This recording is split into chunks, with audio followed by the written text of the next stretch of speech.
అధికారంలోకి వచ్చాక సంవత్సర కాలం అవుతున్నా ప్రజలకు ఇచ్చిన హామీలని నెరవేర్చకుండా ఈరోజు రెడ్ బుక్ రాజ్యాంగం అంటూ కక్ష సాధింపు చర్యలకు మాత్రమే వాళ్ళు ఏ విధంగా కన్ఫైన్ అవటమే కాకుండా ఈ రాష్ట్రాన్ని దాచుకుంటూ ఇంకా ఈ రాష్ట్రాన్ని అప్పుల్లో ముంచేస్తుంటే ఈ రాష్ట్రాన్ని కాపాడుకోవాలి, ఈ రాష్ట్ర ప్రజలకి అండగా ఉండాల్సిన బాధ్యత ప్రజా పార్టీ అయిన వైఎస్ఆర్ కాంగ్రెస్ పార్టీకి ఉంది. కాబట్టి ప్రజల తరఫున ఈరోజు ఏదైతే ఈ కూటమి ప్రభుత్వం ప్రజలకి వెన్నుపోటు పొడిచి సంవత్సరం అవుతుందో ఈ జూన్ 4ని వెన్నుపోటు దినంగా మా నాయకుడు జగన్మోహన్ రెడ్డి గారు అనౌన్స్ చేయడమే కాకుండా ఈరోజు రాష్ట్ర వ్యాప్తంగా ప్రజలకి అండగా ర్యాలీలు చేసి అఫీషియల్స్ కి మెమరాండం ఇచ్చి అది ప్రభుత్వానికి అందజేసి వాళ్ళు ఇచ్చిన హామీలని వాళ్ళ మేనిఫెస్టోని నెరవేర్చమని డిమాండ్ చేస్తున్నాం. అవి నెరవేర్చకపోతే వదిలే ప్రసక్తి లేదు అని కూడా ఈ సందర్భంగా హెచ్చరిస్తున్నాం. మీరు చూస్తే ఎన్నికల ముందు కూటమి ప్రభుత్వం అంతా ఎలా ప్రచారం చేసుకుందో మనం చూసాం. ముఖ్యంగా తెలుగుదేశం పార్టీ వాళ్ళైతే వచ్చేది బాబే, ఇచ్చేది బాబే. ఏమొచ్చిందయ్యా? మీకైతే పదవులు వచ్చాయి, బాబేమో వచ్చి ముఖ్యమంత్రిగా కూర్చున్నాడు. కానీ ఈ రాష్ట్ర ప్రజలకు ఏమిచ్చాడు అంటే చేతికి చిప్పిచ్చాడు, మరేమి ఇవ్వలేదనేది రాష్ట్ర ప్రజలు గుర్తించారు. 143 హామీలు ఇచ్చాడు. 143 హామీల్లో విజయరుద్ది విస్తరాకులు కట్టుంది అనుభవం ఉందని చెప్పుకునే చంద్రబాబు నాయుడు మొదటి 6 అయినా చేశాడా అని నేను అడుగుతున్నాను. ఈరోజు చూస్తే చంద్రబాబు నాయుడు ఏరు దాటక ముందు ఏటి మల్లన్న, ఏరు దాటాక బోడి మల్లన్న చందంగా పరిపాలించిన విధానం మనకు తెలుసు. కానీ ఈ రాష్ట్ర ప్రజలు ఎలా నమ్మి మోసపోయారు, అలాగే ఈవీఎంలతో వీళ్ళు ఎలా మ్యానిపులేట్ చేసి ఈరోజు 60,000 90,000 అంటూ అసలు ప్రజలు ఓట్లేని నాయకులంతా గాల్లో గెలిచిపోయిన గాలిగాళ్లే ఎక్కువగా ఉన్నారు ఈ రాష్ట్రంలో. సో ఈరోజు నేను ఎందుకు ఇది చెప్తున్నాను అంటే జగన్మోహన్ రెడ్డి గారు ఎన్నికల్లో చెప్పడం జరిగింది, చంద్రబాబు నాయుడు 3 సార్లు ముఖ్యమంత్రి అయినా ఏ రోజు చెప్పిన వాగ్దానాన్ని నెరవేర్చలేదు, పిల్లనిచ్చిన మామనే వెన్నుపోటు పొడిచిన వాడు, జాగ్రత్తగా ఉండండి అని. కానీ ఈవీఎంల దగ్గర మనం ఏం చేయగలం? సో ఈవీఎంలని మ్యానిపులేట్ చేశారు. కొన్ని చోట్ల అమాయకమైన ప్రజలు, రైతులు, మహిళలు కూడా జగన్ గారే ఇచ్చినప్పుడు చంద్రబాబు నాయుడు, లోకేష్, పవన్ కళ్యాణ్ ఇస్తారేమో, పవన్ కళ్యాణ్ చెప్పిన మాటలు నమ్మి చాలా మంది ఓట్లు వేయటం కూడా జరిగింది. కానీ ఈరోజు చూస్తే సూపర్ 6 చేస్తామన్న చంద్రబాబు నాయుడు సూపర్ 6 చేశాడా అని అడుగుతున్నాను. అన్నిటికీ వెన్నుపోటు పొడిచింది నిజం కాదా అని అడుగుతున్నా. ఈరోజు తల్లికి వందనం ఇస్తానన్నాడు, కానీ ఇవ్వకుండా వెన్నుపోటు పొడిచాడు.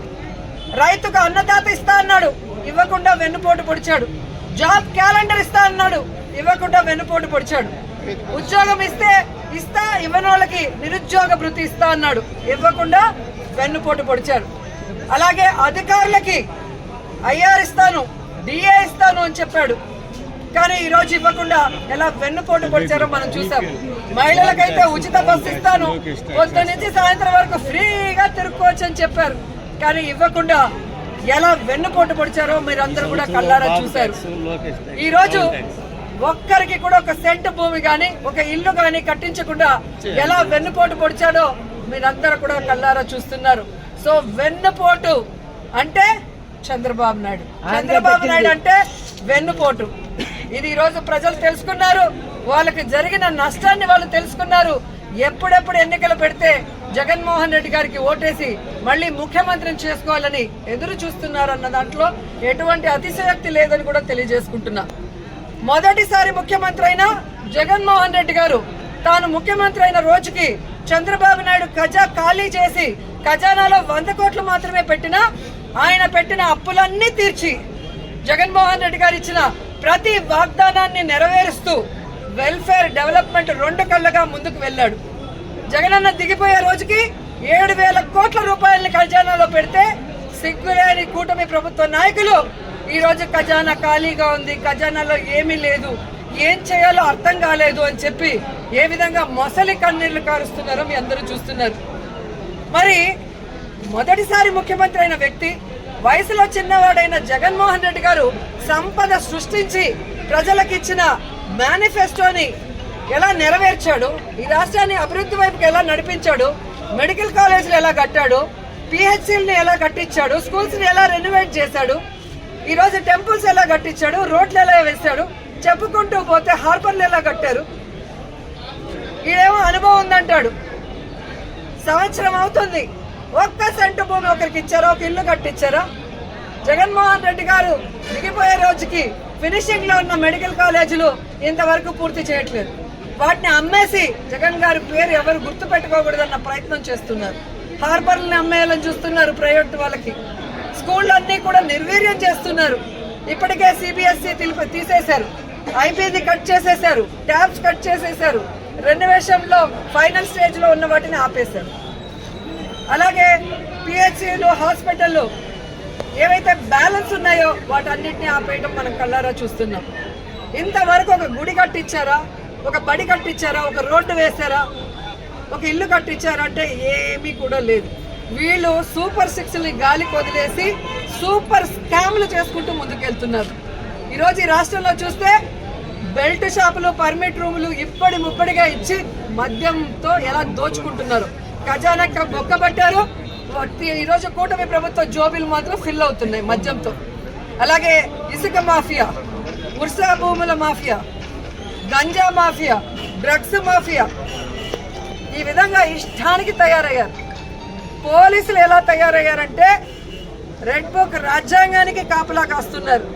ఈరోజు ఎవరెవరు వైఎస్ఆర్ కాంగ్రెస్ పార్టీ నాయకులుగా ఉన్నారు, ఎవరెవరు విలేజ్ల్లో ప్రజలకి అందుబాటులో ఉంటూ అన్ని చేసి మంచి పేరు తెచ్చుకున్నారో వాళ్ళందరి మీద లేనిపోని అక్రమ కేసులు పెట్టి వాళ్ళని అరెస్టు చేసి కనీసం ఛార్జ్ షీట్లు కూడా వేయకుండా వాళ్ళ మీద బెయిల్ రాకుండా ఎంత చేయాలో పోలీస్ వ్యవస్థ అంతా కూడా చేస్తుండటం మనం అందరం కూడా గమనించాలి.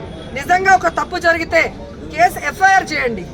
ఇమీడియట్ గా 10-15 రోజుల లోపలైనా మినిమం ఆ కేసుల్ని ఛార్జ్ షీట్ వేసి మీరు కోర్టుకి అప్పగిస్తేనే కదా వాళ్ళకి బెయిల్ వస్తుంది. అంటే తప్పుడు కేసులు కాబట్టి ఛార్జ్ షీట్ లో నిజాలు రాయాలి కాబట్టి, తప్పులు రాస్తే రేపు వాళ్ళ ఉద్యోగం పోతుంది కాబట్టి ఈ రోజు తప్పుడు కేసులతో జైల్లో 50 రోజులు, 60 రోజులు, 70 రోజులు మగ్గిపోయే పరిస్థితి వైఎస్ఆర్ కాంగ్రెస్ పార్టీ కార్యకర్తలకి, నాయకులకి కలుగుతోంది. ఎవరైతే ఈ రోజు తప్పుడు కేసులతో జైళ్లకు వెళ్లారో వాళ్ళకి అండగా నిలబడ్డాం. వారందరికీ కూడా ఈరోజు బెయిల్స్ ఇచ్చాం. ఎవరైతే వాళ్ళ మీద అక్రమ కేసులు పెట్టి ఇబ్బంది పెట్టారో ఆ కూటమి నాయకుల్ని కానీ, ఆ అఫీషియల్స్ ని కానీ వదిలిపెట్టేది లేదు. మీకు రెడ్ బుక్ రాజ్యాంగం ఉంటే మాకు అంబేద్కర్ గారి రాజ్యాంగం ఉంది. అంబేద్కర్ గారి రాజ్యాంగం ప్రకారం న్యాయబద్ధంగా మీ అందరినీ కూడా శిక్షిస్తామని కూడా ఈ సందర్భంగా తెలియజేసుకుంటున్నాం. అలాగే మీరు చూస్తే ఈ రాష్ట్రంలో ఆడవాళ్ల మీద ఏ విధంగా అరాచకాలు, అక్రమాలు, రేపులు, దురదృష్టకరం 3 ఏళ్ల అమ్మాయిని కూడా మొన్న మీరు చూస్తే ప్లీనరీ జరిగే ప్లేస్ లో రేప్ చేసి చంపేసి కంపల్లో వెళ్తే ఏ వంట బాగుంది అని మాట్లాడతారు, ఎంతమంది వచ్చారని మాట్లాడతాడు చంద్రబాబు నాయుడు. ఇచ్చిన సూపర్ 6కి దిక్కు లేదు. 6 శాసనాలు అని చెప్పి సిగ్గు లేకుండా మళ్ళీ లోకేష్ గారు అనౌన్స్ చేస్తారు. పవన్ కళ్యాణ్ ఏమో నాకు ప్యాకేజ్ ఇస్తే చాలు, ఎవడు ఎక్కడ వచ్చినా నాకెందుకని. రాష్ట్రంలోనే కాదు, పిఠాపురంలో ఆడపిల్లలు రేపైనా పట్టించుకోడు. పిఠాపురంలో ఎస్సీల్ని గ్రామ బహిష్కరణ చేస్తే పట్టించుకోడు. సుగాలి కేసు అన్నారు, ఏమైందో తెలియదు. 30,000 మంది మాయమయ్యారన్నారు. మరి ఆ రోజు ఇంటెలిజెన్స్ వ్యవస్థ నీకు చెప్తే ఈ రోజు కూటమి ప్రభుత్వంలో ఉన్న నీకు ఇంటెలిజెన్స్ చెప్పదా 30,000 మంది ఎక్కడున్నారు? చంద్రబాబు నాయుడు ఎదురుగా నించొని ప్రజలకి వెన్నుపోటు పొడిచిన కట్టప్ అయితే సైడ్ నుంచి పొడిచిన కన్నింగ్ కట్టపులు పవన్ కళ్యాణ్ అండ్ లోకేష్ అని కూడా ఈ సందర్భంగా తెలియజేసుకుంటున్నాను. సో ముగ్గురికి నేను చెప్తున్నా, మీరు ప్రజలకి వెన్నుపోటు పొడిస్తే సైలెంట్ గా వెళ్లే పరిస్థితి లేదు. ప్రజలకి అంటగా జగనన్న ఉన్నాడు, జగనన్న వెనక మేమందరం ఉన్నాం. జగనన్న సైనికులుగా మీ ప్రభుత్వం మెడలు వంచుతాం. ప్రజలకు మీరు ఇచ్చిన హామీలు నెరవేర్చేంత వరకు ముఖ్యంగా రైతు బాగుంటే రాష్ట్రం బాగుంటుందని నమ్మిన వ్యక్తులు వైఎస్ఆర్ గారు, జగన్మోహన్ రెడ్డి గారు. రైతు బాంధవులుగా వాళ్ళకి కావాల్సినవన్నీ చేశారు. రైతుకు గిట్టుబాటు ధర ఇచ్చారు. రైతుకు పెట్టుబడి రైతు భరోసా ద్వారా రబీకి కానీ ఖరీఫీ కానీ అందించడం మనం చూసాం. అలాగే వాళ్ళ గ్రామాల్లోనే వాళ్ళకి నాణ్యమైన విత్తనాలు కానీ, ఎరువులు కానీ, వ్యవసాయానికి సంబంధించిన పనిముట్లనన్నీ కూడా రైతు భరోసా కేంద్రం ద్వారా ఇవ్వటం జరిగింది. 5 ఏళ్లలో ఏ రోజు రైతు రోడ్డెక్కలేదు. మాకు అన్యాయం జరిగిందనో మాకు గిట్టుబాటు ధర రాలేదని రోడ్డెక్కల. కానీ తెలుగుదేశం పార్టీ అధికారంలోకి వచ్చిన తర్వాత మిర్చి రైతులు రోడ్డెక్కారు, మామిడికాయ రైతులు రోడ్డెక్కారు, పసుపు రైతులు రోడ్డెక్కారు. ఎందుకంటే ఎక్కడా కూడా దేనికి గిట్టుబాటు లేదు. ఈరోజు రైతులైతే కన్న నీళ్ళు కాదు రక్తపు నీళ్ళు వస్తున్నాయి కళ్ళల్లో నుంచి. ముఖ్యంగా చిత్తూరు జిల్లాలో మామిడికాయలు ఎక్కువ. మామిడికాయకి రేట్ లేక కనీసము 5 రూపాయలు అంటే కోసే కూలి కూడా రాకుండా ఈరోజు వాళ్ళు ఇబ్బంది పడే పరిస్థితి వస్తే పట్టించుకునే నాదుడే లేదు. ఈరోజు పసుపుకి గాని మిర్చికి గాని వరికి గాని దేనికి కూడా ఇవ్వలేదు. రైతు భరోసా అంటే అన్నదాత సుఖీభవ ఇవ్వలేదు. రైతు భరోసా కేంద్రాలు నిర్వీర్యం చేశారు.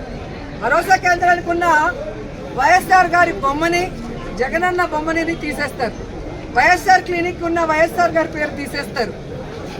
నిజంగా మీరు నిజమైన నాయకులైతే మీకు చిత్తశుద్ధి ఉంటే జగనన్న చేసిన దానికన్నా గొప్పగా పరిపాలించండి. జగనన్న చేసిన దానికన్నా గొప్పగా సంక్షేమాలను అందించండి. జగనన్న చేసిన దానికన్నా గొప్పగా అభివృద్ధిని అందించండి. అంతేగాని నిర్వీర్యం చేస్తూ ఈరోజు కక్ష సాధింపు చర్య చేసుకోవాలంటే గొప్ప వాళ్లే చరిత్రలో చరిత్రహీనులుగా మిగిలిపోయి కాలగర్భంలో కలిసిపోయారు. ఆ విషయాన్ని చంద్రబాబు నాయుడు, లోకేష్, పవన్ తెలుసుకోవాలని కూడా ఈ సందర్భంగా తెలియజేసుకుంటున్నా. మహిళలకి మీరు ఇచ్చిన ప్రతి వాగ్దానాన్ని నెరవేర్చాలి. రైతులకు ఇచ్చిన ప్రతి వాగ్దానాన్ని నెరవేర్చాలి. యువకులకు ఇచ్చిన ప్రతి వాగ్దానాన్ని నెరవేర్చాలని కూడా కోరుకుంటూ జగనన్న ఇచ్చేటివి ఆపేశారు. కనీసం మీరు చెప్పినవైనా కంటిన్యూ చేయండి అని కోరుకుంటూ ఈరోజు ఈ వెన్నుపోటు దినోత్సవంలో ప్రజలకి అండగా నిలబడిన వైఎస్ఆర్ కాంగ్రెస్ పార్టీ సైనికులందరికీ పేరు పేరున పాదాభివందనాలు తెలియజేసుకుంటూ వైఎస్ఆర్సీపీ అంటే ప్రజల పార్టీ, ప్రజల కోసం పుట్టిన పార్టీ, ప్రజల్లో నుంచి వచ్చిన పార్టీ, ప్రజలకు ఎప్పుడు కూడా అండగా ఉండాల్సిన పార్టీ అని మనం బాధ్యతగా ఉండేవాళ్ళం. కాబట్టి సంవత్సర కాలం ఈరోజు కూటమి ప్రభుత్వానికి అవకాశం ఇచ్చాం. సంవత్సర కాలం ఇచ్చినా కూడా వాళ్ళు కుంభకర్ణుల్లా నిద్రపోతున్నట్టు నటిస్తూ ఈరోజు కూటమి ప్రభుత్వం ఏ విధంగా అవినీతితో దోచుకొని దాచుకోవటమే పనిగా పెట్టుకొని ఈ రాష్ట్రాన్ని అప్పుల పాలలో ముంచేస్తున్నారు. కాబట్టి రాష్ట్రాన్ని కాపాడుకోవాల్సిన బాధ్యత, ప్రజల్ని కాపాడుకోవాల్సిన బాధ్యత మన మీద ఉంది. కాబట్టి ఈరోజు వెన్నుపోటు దినంగా ప్రకటించి రాష్ట్ర వ్యాప్తంగా ప్రజలకు అండగా ముందుకు వెళ్ళాం. ఖచ్చితంగా ప్రభుత్వం దిగి వస్తుందని నమ్ముతున్నాం. రాకపోతే ఈ రోడ్ నుంచి పోరాటం చేయడానికి వైఎస్ఆర్ కాంగ్రెస్ పార్టీ ఎప్పుడూ సిద్ధంగా ఉందని కూడా తెలియజేసుకుంటున్నాం. జై జగన్, జై జగన్. హిట్ టీవీ యాప్, ఇందులో short news, live news, entertainment shows, movies, digital magazines తో పాటు మీ జిల్లా వార్తలను కూడా ఫ్రీగా చూడొచ్చు. అంతేకాదు కేజీ నుంచి పీజీ వరకు విద్యార్థులకు స్కాలర్షిప్ కూడా అందిస్తున్నాం. ప్రతి వారం 10 మందికి లక్కీ డ్రా ద్వారా ఒక్కొక్కరికి 10,000 రూపాయలు అందిస్తున్నాం. ఇంకెందుకు ఆలస్యం, వెంటనే హిట్ టీవీ యాప్ ని డౌన్లోడ్ చేసుకుని ఫ్రీగా ఎంటర్టైన్మెంట్ పొందండి. Hit TV app, hit TV app. Please download hit TV app. Hit TV app ని ఫ్రీగా డౌన్లోడ్ చేసుకుని ఎంజాయ్ చేయండి. మీకు నచ్చిన ఎంటర్టైన్మెంట్ కోసం హిట్ టీవీ యాప్ ని ఫ్రీగా డౌన్లోడ్ చేసుకుని ఎంజాయ్ చేయండి. హిట్ టీవీ యాప్ ని డౌన్లోడ్ చేసుకుని ఆస్వాదించండి, ఆశీర్వదించండి. ఇంతమంది సెలబ్రిటీలు హిట్ టీవీ యాప్ ని డౌన్లోడ్ చేసుకోండి అని చెప్తున్నారంటే ఎంత మంచి యాప్ ఆలోచించండి. అమెరికా అమెరికా అమెరికా అమెరికాలో చదవాలనుకునే వాళ్ళకి విశ్వసనీయమైన పేరు మన శౌర్య కన్సల్టెన్సీ. UK లో 1 year masters, UK లో 1 year masters, 2 years work permit up to 5 years visa. Contact Saurya Consultancy. Contact 89851 89851.